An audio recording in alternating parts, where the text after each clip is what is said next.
கவியுரைத்த கற்பனை போல் கைபிடித்த பூங்கொடியாள் பொய்யுரைத்த கவிதையை போல் போன கதை என்ன சொல்வேன். கவியுரைத்த கற்பனை போல் கைபிடித்த பூங்கொடியாள் பொய்யுரைத்த கவிதையை போல் போன கதை என்ன சொல்வேன்.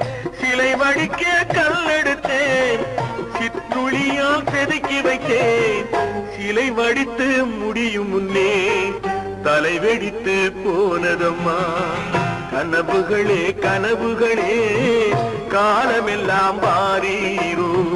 நினைவுகளே நினைவுகளே நின்று போக மாட்டீரோ. நிம்மதியை தாரீரோ.